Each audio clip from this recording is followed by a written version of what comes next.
Relatos libertarios, de Ricardo Flores Magón. Trabaja, cerebro, trabaja. Da toda la luz que puedas dar. Y si te sientes fatigado, trabaja, trabaja. La revolución es una vorágine. Se nutre de cerebros y de bravos corazones. A la revolución no van los malos, sino los buenos. No van los idiotas, sino los inteligentes. Trabaja, cerebro, trabaja. Da luz, trabaja, que te aniquile la fatiga. Después vendrán otros cerebros y luego otros y otros más. La revolución se nutre de cerebros y de nobles corazones. Así pensaba el revolucionario, un día en que la intensidad de su trabajo intelectual le había aflojado los nervios. Desde su cuartito veía pasar la gente que caminaba en distintas direcciones. Hombres y mujeres parecían atareados, ansiosos y como dominados por una idea fija. Todos andaban en pos del pan. En algunos rostros se notaba la decepción.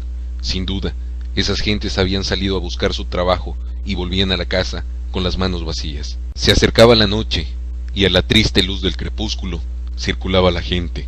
Los trabajadores regresaban a sus casas con los brazos caídos, negros por el sudor y la tierra.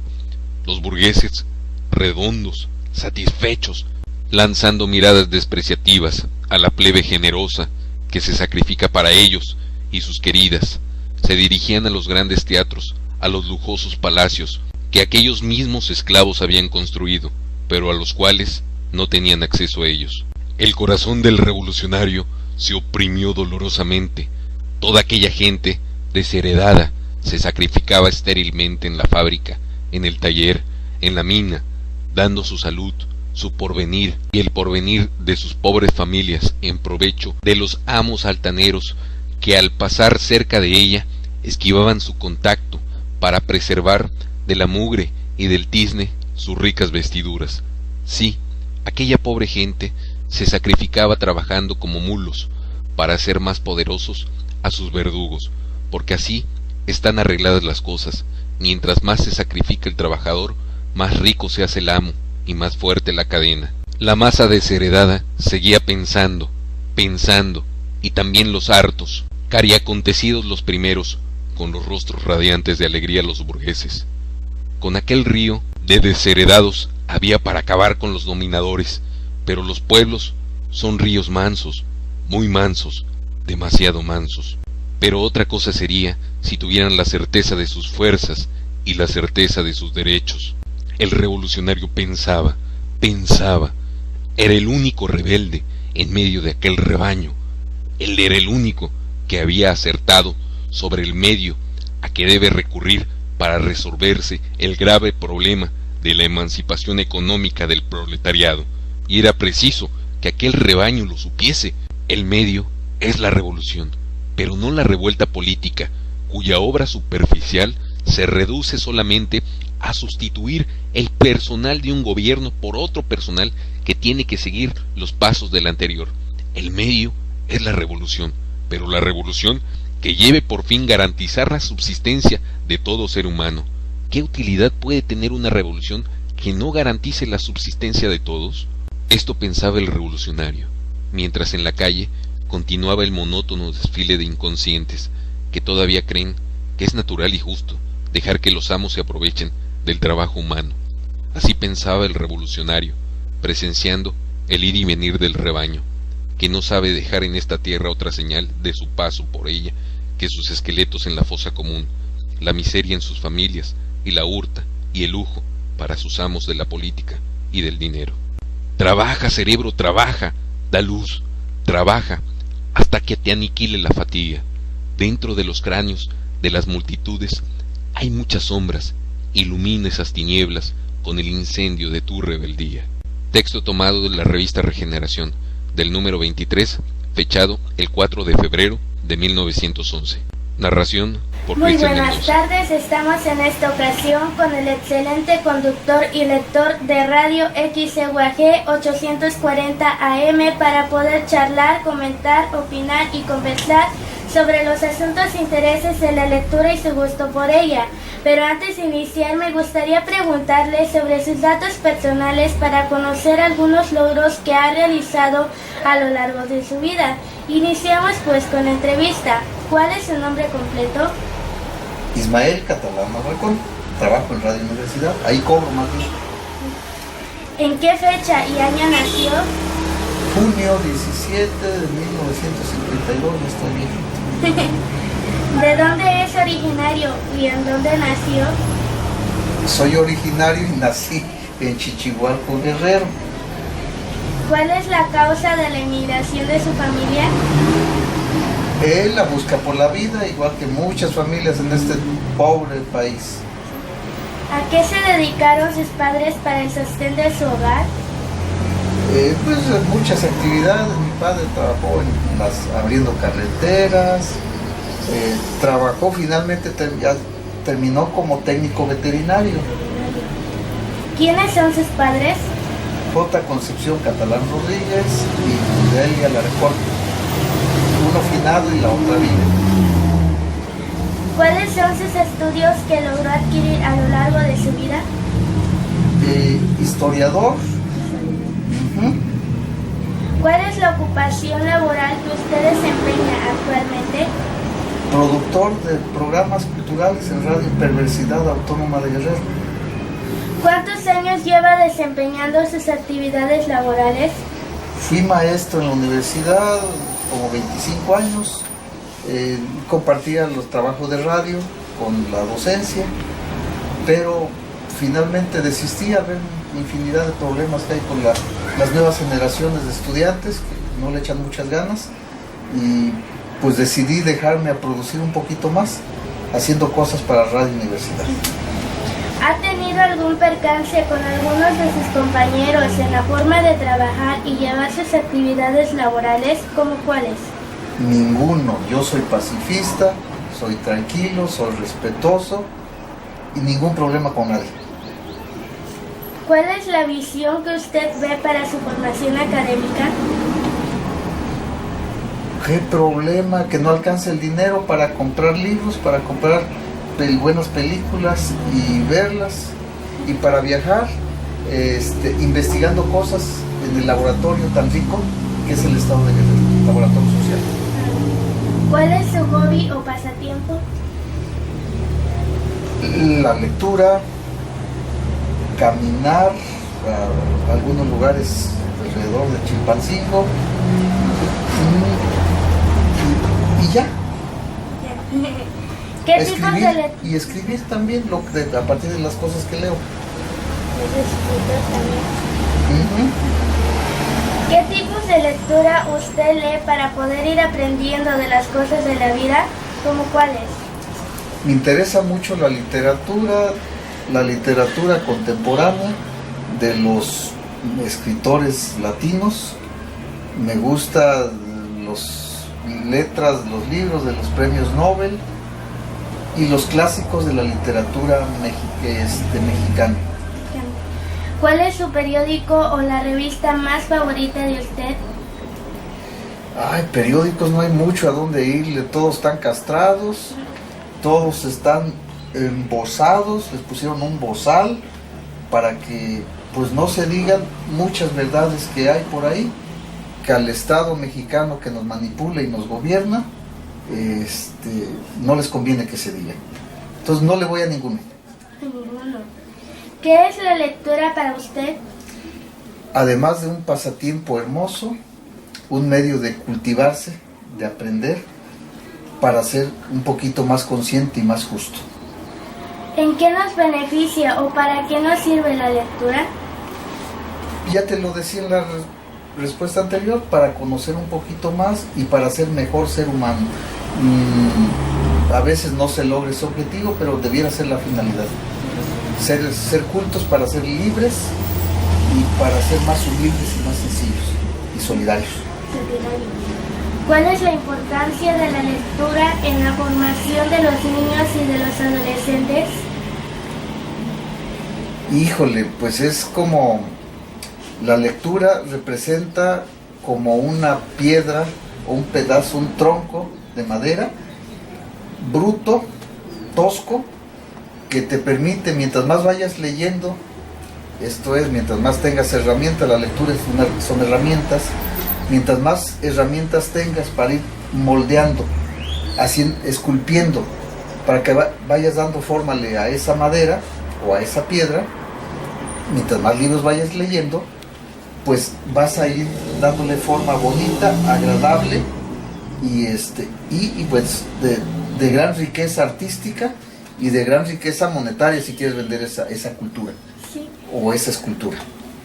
¿Cómo le nació el amor a la lectura en usted? Mira, es una historia larga, te la voy a contar muy rápido. Estudié en el Distrito Federal, en un colegio de una iglesia mormona, Centro Escolar Benemérito de las Américas se llama. Ahí el fin de semana salía a visitar a un amigo de la familia, Juan de la Cabada, el escritor. Ahí llegaban gentes tan importantes del país como José Revueltas. Yo creo que tú no los conoces, pero ya más adelantito vas a conocer de ellos. José Revueltas, Emilio Abreu Gómez. Algún día llegó, todavía vivía, Pablo Neruda, que era muy amigo de don Juan. Y entonces pues yo iba todos los fines de semana y convivía con estas personas, y pues me motivaba don Juan de la Cabada para que yo leyera. Me daba libros para tareas para leer en mis ratos libres, y me daba pena, yo no lo leía, no tenía hábito. Yo iba de Chilpancingo, de Macondo, sin hábitos. Aquí regularmente no nos inculcan hábitos de lectura. Y entonces, después de varias veces que le decía no leí, por penita empecé a leer para cumplirle. Ya después de unos 3 o 4 libros, ya me gustó la lectura y me quedé. Pues las aventuras. Me quedé leyendo las aventuras del saber. ¿La lectura puede transgredir los valores humanos de las personas? Eso depende mucho de los valores de las propias personas. La literatura nos sirve para formarnos, para educarnos, para instruirnos y para tomar conciencia. Si algunos le llaman transgresión a actuar justicieramente, a defender tus derechos, pues estaremos transgrediendo la ley o lo que tú quieras, pero sirve para educar y formar y crear conciencia. ¿En qué sentido decimos que la lectura no contribuye a la formación académica y moral de las personas? No, pues yo no creo que la lectura, cualquier obra literaria, sea una revista, un periódico, libro, del tema que tú quieras, hasta religioso, nos forma porque tiene cosas interesantes. Entonces no sirve para no educar, para desinformar la literatura. ¿A qué se debe a que la lectura no tenga un gran realce en la sociedad mexicana? Híjole, es la pregunta del millón. En términos concretos, cierto, no sabría decirte, pero yo creo que una sociedad de lectores, una sociedad culta, es una sociedad que exige y que protesta cuando ve injusticias, por ejemplo, en su escuela o con los gobernantes. Entonces a los gobernantes ni a muchos directivos de escuelas les interesa que la sociedad sea culta para que ésta no sea libre y no proteste y no exija sus derechos. ¿Usted qué haría para fomentar el amor o el gusto por la lectura en los ámbitos escolares, o sea, en la escuela en donde usted trabaja? Mira, yo lo que haría, pues si de mí dependiera, hasta me pararía en un poste, en una esquina de cualquier calle, para llamar a los muchachos, sobre todo a los adolescentes, a los niños, como tú, que tienes hábitos bien interesantes, para que la gente leyera. Pero no es fácil. A veces la gente que está promoviendo lectura, estamos como predicando en el desierto. En un desierto no hay vida. Entonces es desesperante. Yo hago una cápsula de letra literaria que transmitimos por Radio Universidad. Tengo más de 400 títulos diseñados, 400 libros reducidos a 5 minutos musicalizados. Es mi aportación es mi granito de arena para lograr algún cambio de gusto, de afición de los jóvenes, los adultos por la lectura. A veces es difícil, pero pues ahí vamos caminando. ¿Por qué se dice que para fomentar el gusto por la lectura tiene que ser por amor? Por amor, al decir por amor es decir porque te gusta. Todo lo que es digno de merecer tu amor, te gusta. Tú no amas lo que detestas, lo que te parece feo o lo que te parece inútil. Entonces un acto de lectura tiene que ser por amor porque lo estás haciendo porque te gusta. El amor a la lectura puede llegar a partir de varias circunstancias, por ejemplo, por estimulación, sufrimiento, dolor, por disciplina. Sí, por todos esos valores influye el hábito, la formación de hábito de lectura. Pero pues también la voluntad personal que cada quien pongamos para cambiar de hábitos, para llenar este disco duro que tenemos en el cerebro, semivacío, para llenarlo con contenidos. ¿Qué tipos de estrategias utiliza usted para poder platicar con los jóvenes y fomentarles el gusto por la lectura? Estrategias, simplemente ser honesto, hablar con la verdad, no mentir, no tratar de acercarme a los jóvenes con el interés no de convivir simplemente, sino de interés personal de obtener otras cosas que no son tan académicas, ni tan justicieras, ni tan nobles. Es difícil platicar con los jóvenes o relacionarse con ellos para hablar de diferentes temas educativos, como cuáles son los problemas más frecuentes que se presentan cuando un docente quiere platicar con los adolescentes.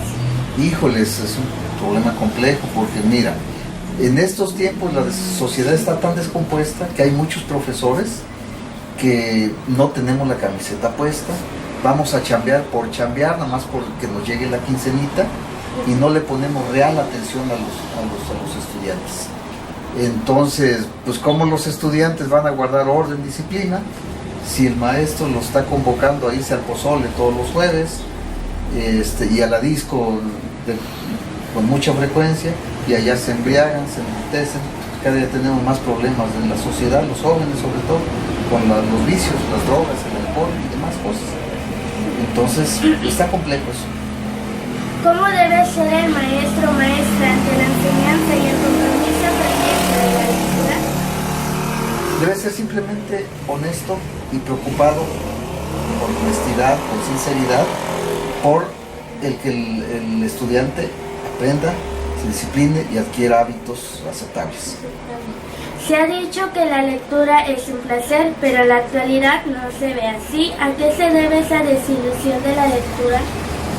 Porque no nos ha logrado la Secretaría de Educación Pública, nuestros maestros, por los problemas que ya te planteé anteriormente, no les ha sido posible motivarnos para que nosotros cambiemos de hábitos y adquiramos ese hábito tan bonito de la lectura. Ni la Secretaría de Educación Pública, ni los maestros, ni nuestros papás en la casa, y el gobierno en general, porque no nos dota de una mejor calidad de vida.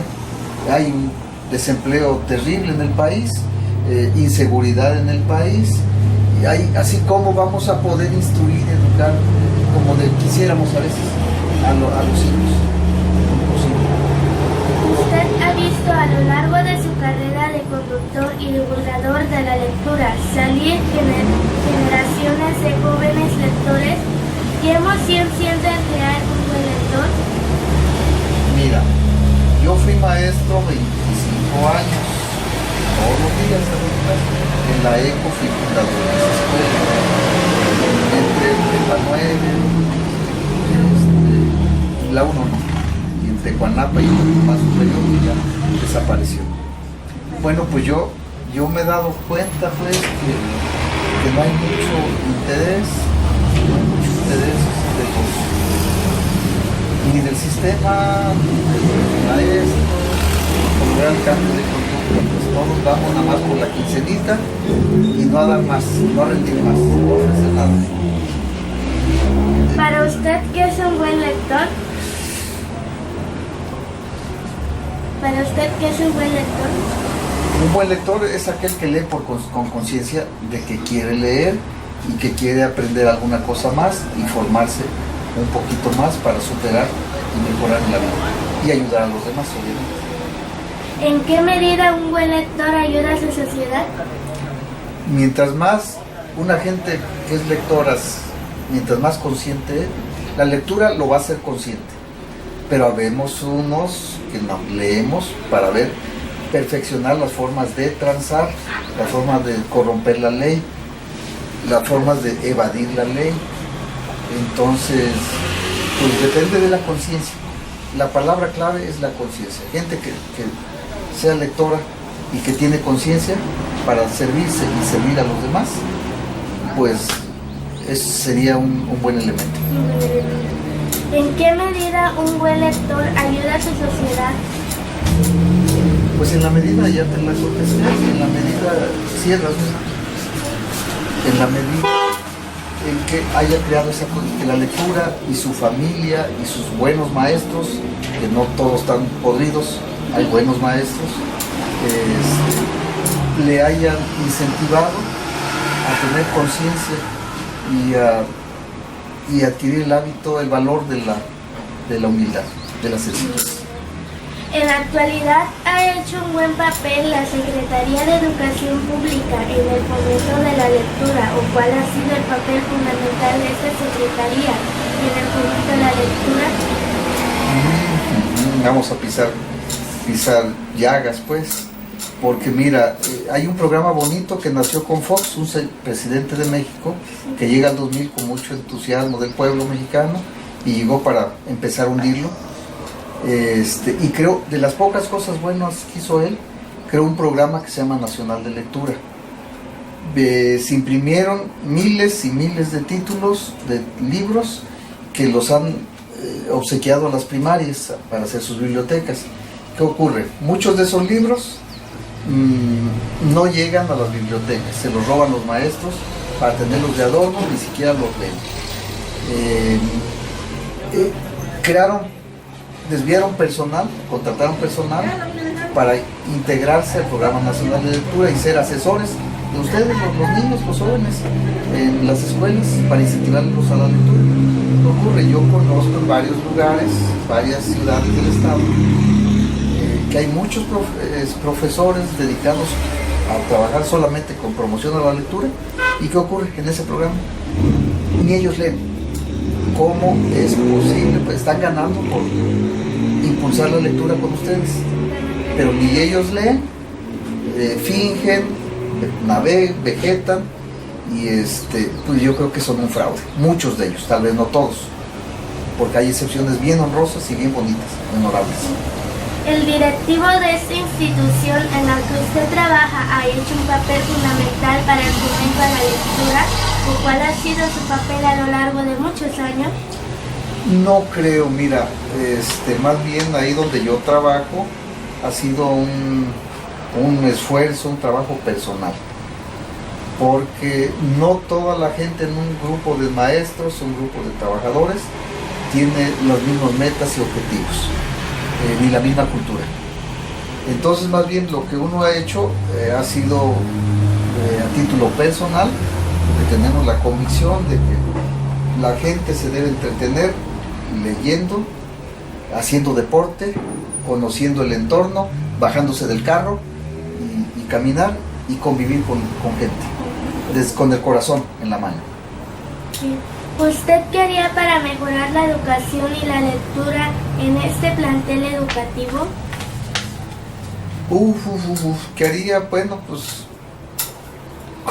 contratar a gente que realmente tenga el interés por educar, por fomentar el gusto a la lectura. Debíamos de despedir a muchas gentes que están haciendo farsa nada más, pero como no se puede, hay contratos colectivos de trabajo, una serie de cosas burocráticas y antigüedades que no se puede. Por eso estamos en ese hoyo y difícilmente vamos a hacer ese hoyo así muy rápido. Sí. Le pediría que en forma breve y general evaluara las condiciones más favorables a la educación de José María Albino Vasconcelos Calderón por la política nefasta de educación del sistema político mexicano que preside el Partido Acción Nacional. ¿Sigue siendo muy buena la educación de Vasconcelos o la educación del PAN es la mejor en estos tiempos? Pues mira, yo no estoy ni muy bien documentado de la política educativa que ha seguido el PAN gobierno desde el año 2000. Yo simplemente lo que he visto, lo que he observado por ahí, el programa nacional de lectura, que fue excelente, pero nació medio muerto porque no hubo cambio de conductas en las gentes que lo están implementando. Y los gobiernos panistas o priistas, porque donde hay priismo también llega ese programa nacional de lectura, creo que los fenómenos son iguales.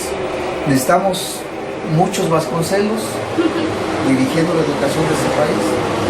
Necesitamos muchos Celedonio Serrano Martínez, que él fue escritor muy importante en México y guerrerense, pero también fue director de las secundarias en el país. Y necesitamos muchos hombres que han dado la vida por la educación en este país. Se me escapa un nombre que quería recordar, pero se me olvidó, al ratito lo recuerdo. Y también necesitamos a muchos Ismael Catalán. No, de estos hay muchos. De estos hay muchos, mano. ¿Es benéfico seguir fomentando y preservando el sindicalismo hoy en día? Mira, el sindicalismo está muerto. Hay sindicatos que representan los intereses del patrón, ya no de los trabajadores. El sindicalismo se tiene que reestructurar para que defienda realmente los derechos de los trabajadores y no tan solo de la cúpula que se pelea para llegar a los puestos de poder del sindicato y luego van a negociar, a transar con los patrones. El sindicalismo, yo creo que no es sindicalismo. ¿Qué tipos de políticas haría para cambiar los estatutos políticos del sindicato de maestros? Es un problema de país, no es tan fácil. Aún quitando a Esther Gordillo, llegará otro y se va a encaramar y va a ser lo mismo.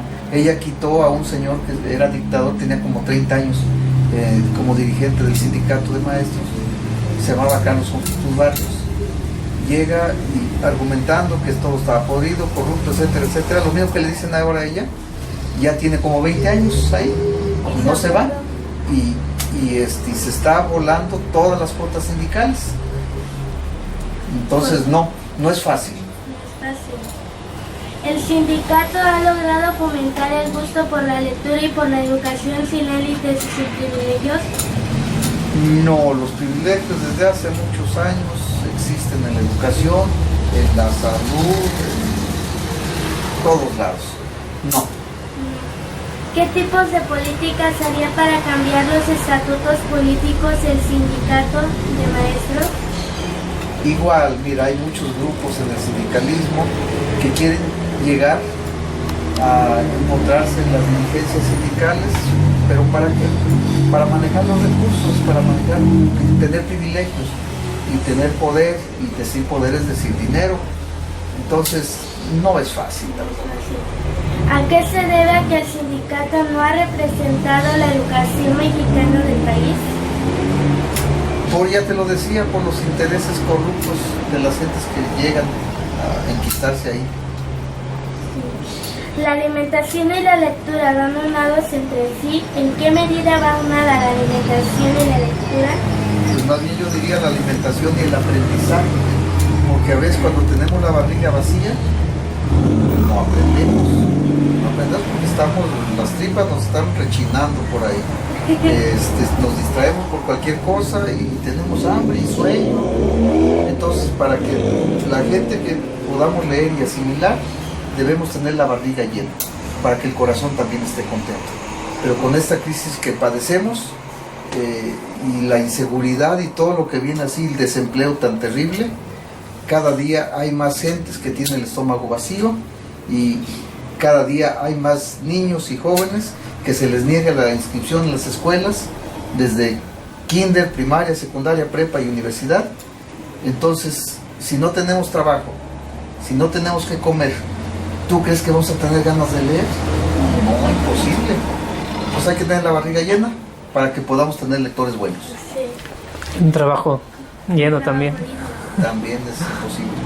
¿Cómo repercute la mala alimentación a la lectura? No asimilamos, no aprendemos, nos distraemos. Y si no tenemos, nuestros padres no tienen trabajo, pues peor la cosa. Sí. Para usted, ¿qué es una biblioteca?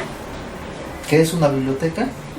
Es un lugar donde se guardan perfectamente archivados libros, revistas, materiales impresos que pueden ser prestados a los estudiantes o a los investigadores para leer ahí o bien para llevar a sus casas. ¿En qué medida una biblioteca funciona adecuadamente para el fomento de la lectura? En la medida que tengan el corazón puesto en su trabajo, los que dirigen esa biblioteca. A lo largo de los años, la Biblioteca Central de la Universidad Autónoma de Guerrero ha contribuido a la fomentación de la lectura. ¿En qué medida ha contribuido la biblioteca en el fomento de la lectura? La de la Universidad de Guerrero, me decías. Pues mira, es una biblioteca que está muy pobre de acervos, tiene muy pocos volúmenes, no están actualizados. Apenas lograron clasificar todos los acervos, los libros, pero está desactualizado. Esta universidad, que es la más importante del estado de Guerrero, debiera tener todos sus materiales actualizados, bien clasificados y con el personal atento a servir y atender a los usuarios. Pero vemos algunos trabajadores que son unas personas agrias, de carácter agrio, que no les da gusto atender a los clientes que llegan. Entonces es difícil el problema también. Se ha dicho que las bibliotecas deben de estar acondicionadas para promover el gusto a la lectura. La Biblioteca Central de la Universidad Autónoma de Guerrero tiene las condiciones propicias para la difusión de la lectura. Yo creo que sí, las condiciones materiales las hay, aunque hay acervos no muy actualizados, pero hay muchas joyas literarias ahí. Lo que pasa es que le falta corazón, pues hay muy pocas gentes que les gusta lo que están haciendo, sirviendo a los que van a investigar, a consultar títulos. ¿Cuáles son las estrategias que practica la biblioteca para el fomento y el gusto por la lectura?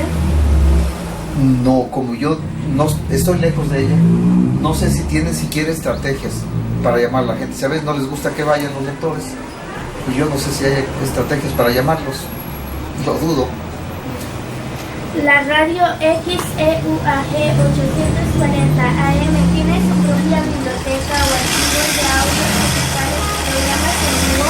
¿A qué se debe que no tienen acceso a un archivo? Mira, la radio, de ahí sí te puedo hablar porque yo ahí trabajo, ahí cobro.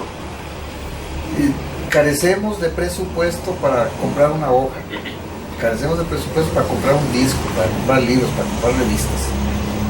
Lo que algunos trabajadores que tenemos la conciencia de que ese medio tiene que metérsele contenidos, sacrificamos a la familia, tomamos de nuestra quincena, nos sentamos para comprar libros, para comprar revistas, para comprar discos, utilizarlos en nuestras producciones. Pero eso es esfuerzo de los trabajadores, no de todos, porque hay de todo, pero los trabajadores que quieren a su trabajo salpican y tomamos tantito de la familia para actualizarnos y para comprar materiales y hacer cosas mejores. ¿Por qué dejaron de transmitir el programa en vivo de un barquito de papel? Porque la compañera ya estaba cansada, se fue a estudiar un doctorado en educación y no le daba tiempo de seguir produciendo este programa, que era muy interesante. Tú lo llegaste a escuchar, ¿verdad? Sí. Llegaste a viajar en ese barquito. Sí. Sí, por eso. Los directivos que han estado a cargo de esta institución han contribuido a la fomentación de la lectura, ¿como cuáles? No creo que haya muchos, ni directivos. Bueno, tal vez hubo un directivo que se preocupó por el fomento de la lectura, que fue Ismael Catalán, cuando 3 ocasiones fue fue coordinador de las miserias en Radio Universidad, las miserias económicas, fortalezas personales, humanas, hay muchas. ¿Cuáles son los proyectos actuales o venideros que tiene en puerta la Biblioteca Central para el fomento a la lectura en el futuro más próximo? Lo desconozco porque yo no sé la organización que tienen ellos ahí. ¿Y en la radio? También, mira, la radio pertenece a la Universidad de Guerrero. La Universidad Autónoma de Guerrero tiene inercias, hay muchos vacíos, hay muchos funcionarios que no funcionan, pero lo sostienen, hay funcionarios que saquean, que roban, que impiden que, igual que la sociedad, el gobierno, que impiden que los dineros que se canalizan para X actividad honesta y justa, pues lleguen a donde deben llegar y los desvían para sus cuentas. Entonces, en la radio no podemos planear, porque no tenemos un peso de presupuesto que nos permita planear actividades, planear programas, planear compras de libros, de discos, etc. Algunas frases o lemas para fomentar y promover el gusto por la lectura que nos pueda decir en este momento. Pues así de buenas a primeras, necesito ir a mi tumbaburros, pero sí decía Jesucristo que la verdad os hará libres. La lectura y la verdad, a través de la lectura conocemos verdades y las verdades pues nos van a hacer libres. Y decía José Martí, ser realmente culto, hay que ser realmente culto para ser realmente libre.